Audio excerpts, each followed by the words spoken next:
네, 오늘은 욥기 33장 말씀인데 계속되는 엘리후의 교훈, 가르침, 설교라고 할 수 있겠습니다. 그래서 일단은 욥에게 말합니다. 어제는 새 친구에게 얘기를 했다면 오늘은 욥에게 말합니다. 그래서 내 말을 잘 좀 들어주십시오. 내가 내 마음의 정직함으로 진실을 말하겠습니다 라고 그렇게 얘기합니다. 일단 이 사람의 말이 정중하게 시작이 되고 있다는 걸 알 수가 있고, 그 다음에 하는 말이 나도 욥 당신과 똑같은 연약한 사람이다 라고 같이 전제하면서 동질감을 얘기해 줍니다. 그래서 하나님의 영이 나를 지으셨고 나도 흙으로 지음을 받은 존재이기 때문에 나나 그대나 하나님 앞에서 다 연약하기에는 다 똑같다.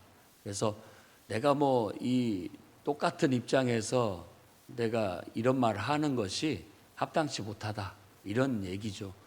그러니까 같은 연약한 피조물끼리 서로 네가 올래 내가 올래 따지는 것, 그것 자체는 의미 없다.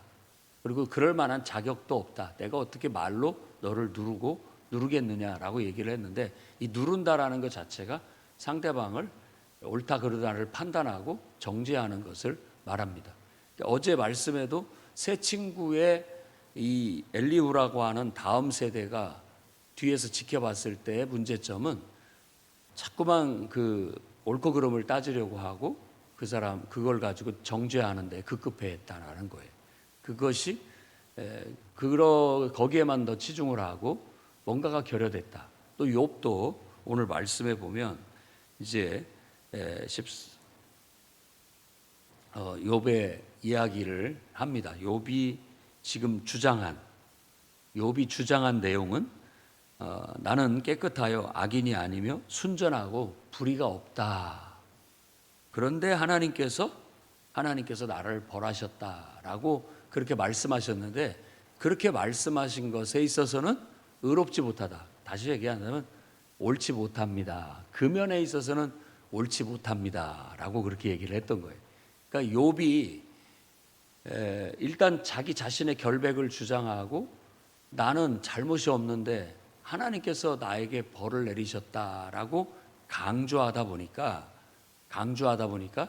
욥이라는 자신의 의로움은 드러나지만 하나님의 뜻이나 하나님의 선하심은 감춰지는 거예요. 그러니까 그런 면에 있어서는 옳지 못하다. 그러니까 정확하게 얘기한다면 그런 신앙은 올바른 신앙이라고 할 수가 없다라고 그렇게 말하는 겁니다. 자, 지금 새 친구가 가지고 있는 신앙의 태도, 자꾸 성도들의 옳고 그름을 따지려고 하고 옳고 그름으로 자꾸 사람을 봐요. 그러면서 뭐가 잘못됐다 정죄하고 판단하고, 그런 신앙의 태도가 하나님 앞에서 그렇게 바람직하지 못하다. 그리고 나는 옳다, 내가 잘하고 있다, 이런 식으로 자기 자신을 나타내는 그것도 올바른 신앙의 태도가 아니다. 왜냐하면 나의 잘함을 나타내는 것은 그 객관적인 사실이고 그게 정직한 것일 수 있지만, 그러다 보면 하나님의 영광이 안 나타난다. 내 모습 속에 하나님이 가리워진다, 이런 뜻이에요.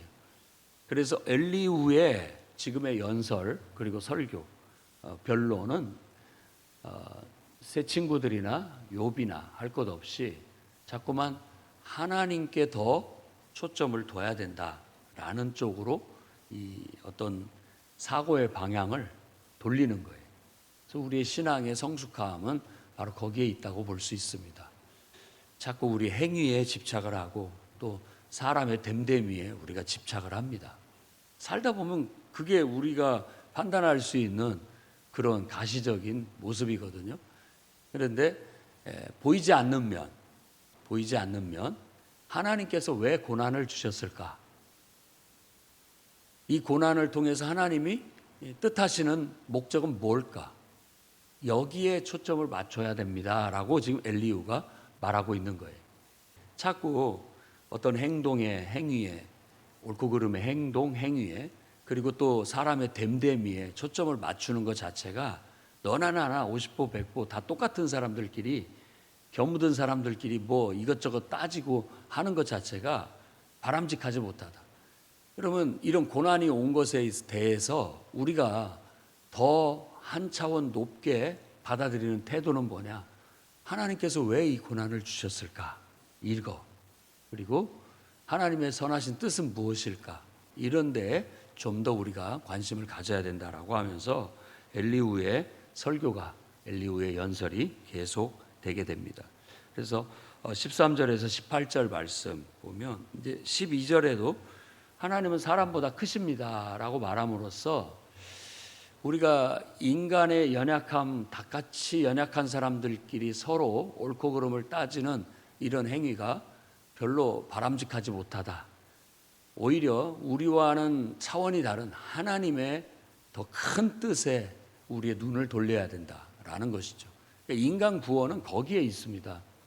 우리가 우리 자신들을 바라보면서 뭐 자화자찬을 하거나 혹은 자격지심에 빠지거나 이건 결국 우리를 더 고통으로 몰아넣는 것에 불과합니다. 눈을 들어서 자꾸 하늘을 바라봐야 돼요. 고개를 당당히 들고 하늘을 바라보고 사는 것이 가장 객관적이고 가장 공정하고 또 바람직하고 보람 있고 의미 있게 살아가는 거예요. 그렇지 않으면 우리는 우리의 우물 속에 빠져 헤우적거리다 죽고 말 거예요. 나를 자꾸 보면 우울해져요. 여러분 인생을 자꾸 이렇게 내가 왜 이렇게 사나 한탄하기 시작하면 우울해지고 맙니다. 하늘을 봐야 돼요. 이 모든 것들이 하나님이 나에게 주신 인생이라면 무슨 뜻이 있을 거야. 하나님의 선하신 뜻이 있을 거야. 어떤 계획이 있고 목적이 있을 거야. 그걸 바라보고 그걸 이루고 내가 지금 그걸 이루고 있는 거다라고 생각하고 살아가는 것이 가장 올바른 신앙이라고 말할 수 있습니다.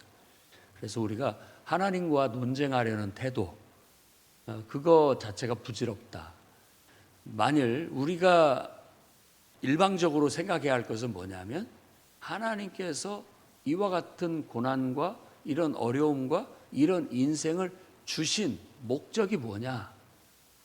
그것을 좀 우리가 생각을 해볼 필요가 있다라는 거예요. 그래서 여기서 말하는 건 지금 하나님께서 말씀으로 또 계시로 꿈으로 환상으로 우리에게 어떤 것을 주시는데 그것을 주시는 이유와 목적은 바로 우리의 행실, 잘못된 행실을 버리게 하며 그 다음에는 사람의 교만함을 막으려 합니다. 결국 우리의 잘못된 행실을 하나님께서 버리게 하시거나 우리의 교만함을 이제 교만하지 않도록, 교만으로 넘어가지 않도록 막으시는 이유는 우리가 멸망받지 않기 위한 것이다. 우리를 위한 것이다. 이렇게 말씀을 하고 있는 거예요. 이 논리를 고난이라는 주제에 적용을 하게 된다면 고난을 주신 이유가 뭐냐? 고난을 주신 이유가 뭐냐?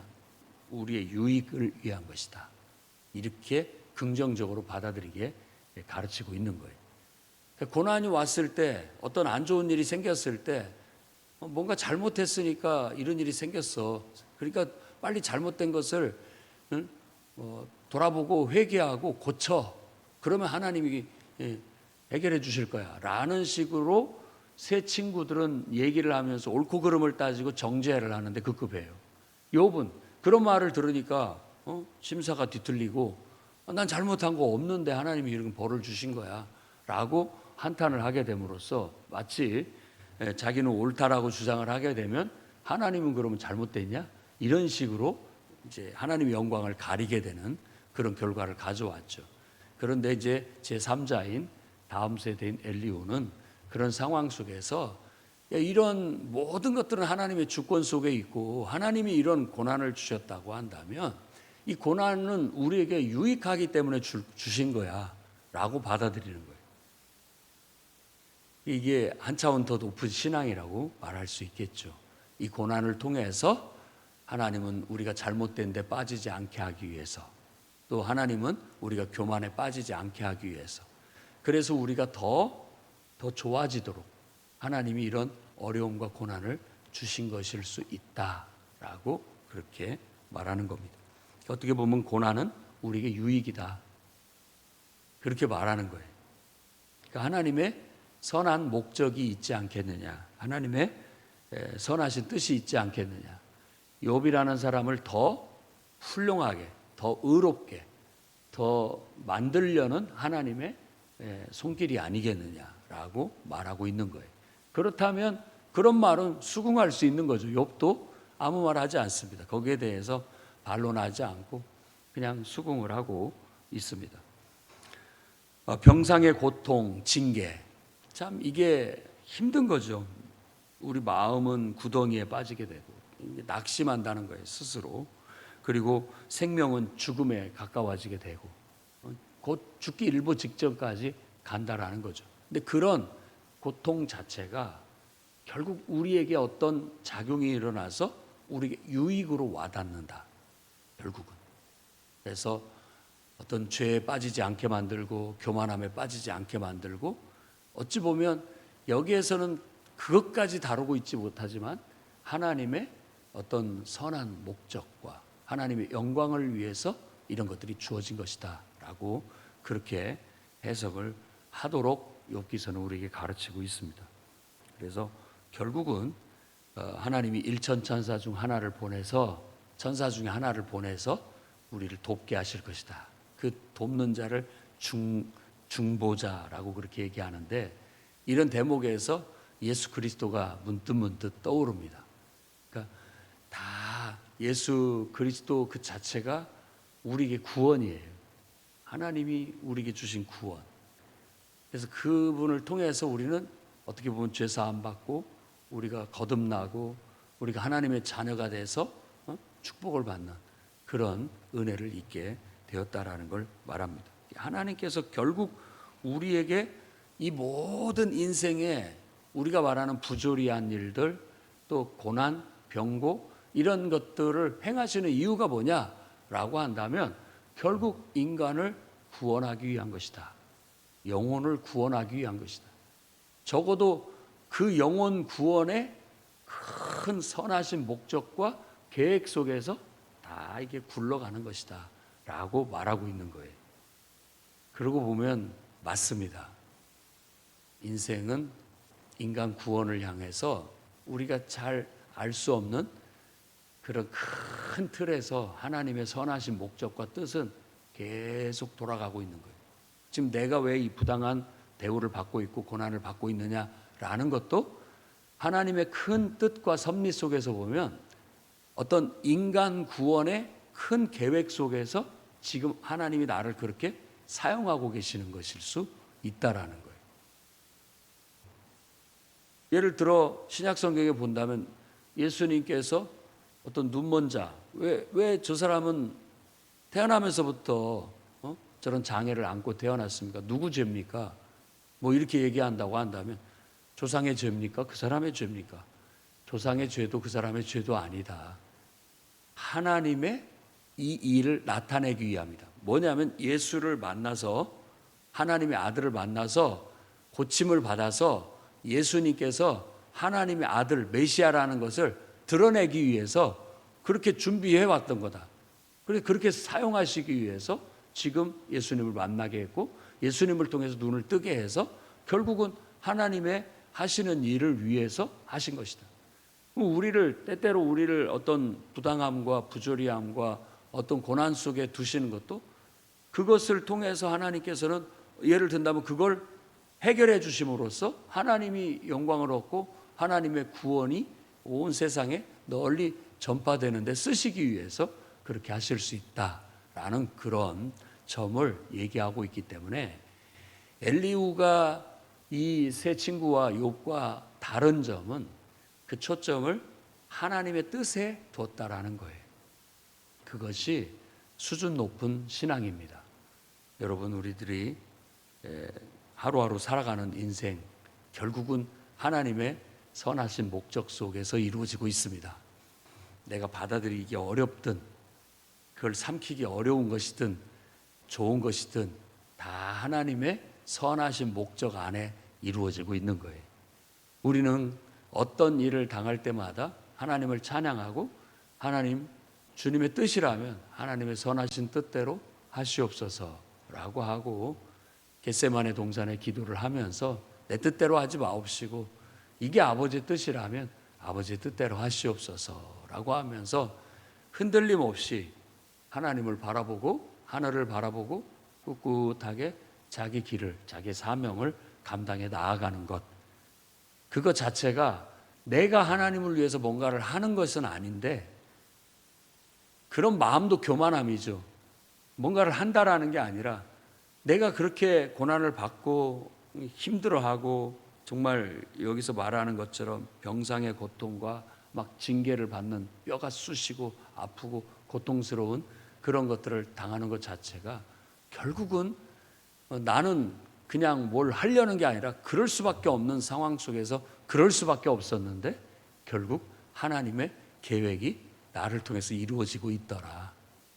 그걸 통해서 하나님의 역사가 이루어지고 있더라 라는 그런 점을 깨닫게 되는 것이죠. 그래서 오늘 말씀을 통해서 우리도 하나님은 언제나 선하시고 하나님은 언제나 우리를 통해서 하나님의 선하신 그런 목적을 이루시는데 그 하나님의 선하신 목적의 궁극적인 목적은 영혼 구원이다. 그 초점을 향해서 하나님은 역사하고 계시고 오늘도 일하고 계시다라는 걸 믿으시고 여러분 기도하면서 하나님이 여러분의 기도를 들으시고 또 은혜를 베푸시고 회복시켜 주셔서 정말 젊은이다운 왕성함과 또 여러분의 인생도 하나님의 축복 속에서 형통하고 또 그렇게 쓰임받는 인생이 되도록 기도하며 나아가시기를 주의 이름으로 축원합니다. 기도하겠습니다. 거룩하신 하나님, 은혜를 베풀어 주시옵소서. 우리 인생을 통하여 하나님의 계획이 성취되고 하나님의 영광이 드러나기만을 바랄 뿐입니다.